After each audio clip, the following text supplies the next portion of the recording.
In our last episode, we heard about the situation of the poor in India and how if they can find a job, they work for daily wages that rarely cover the cost of a day's worth of food.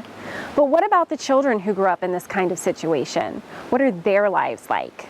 Here to tell us about the plight of children in poverty is Cornwall Alliance Research Associate for Developing Countries, Vijay Jayaraj.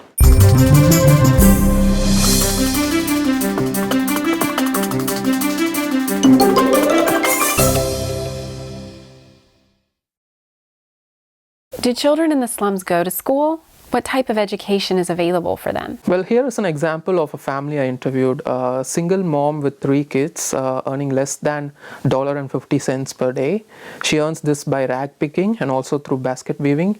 They eat only 1 meal a day. Her eldest son is able to attend school because of a person who funds his educational expenses.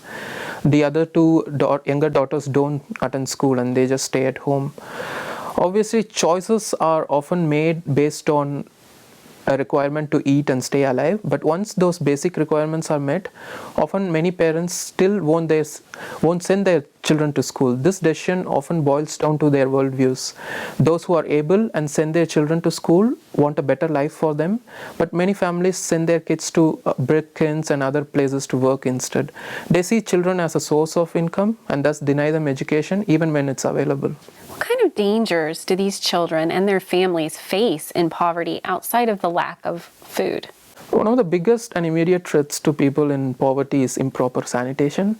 They live in unhygienic conditions, often with no toilets and no clean drinking water, thus naturally exposing them to multiple diseases. The problem is compounded by the lack of advanced health care.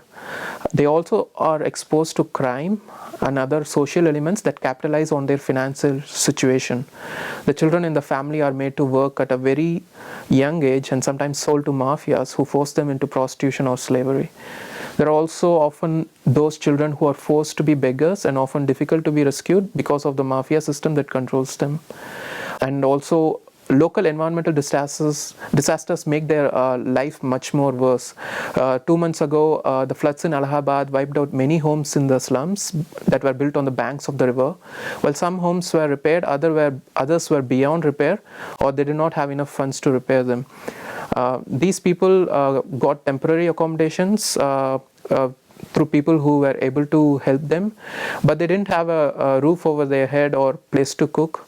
The local church played a big role in providing these temporary arrangements for them, and also they were feeding around a group of 500 people for 2 weeks. To learn more about the Cornwall Alliance for the Stewardship of Creation and our work in energy, development, poverty alleviation, and the environment, go to www.cornwallalliance.org and www.earthrisingblog.com. You can also learn more about biblical environmental stewardship by ordering our Resisting the Green Dragon book and DVD set, or our documentary, Where the Grass is Greener, Biblical Stewardship vs. Climate Alarmism, on our online store. You can also follow us on Facebook at Cornwall Alliance and Twitter at Cornwall Steward.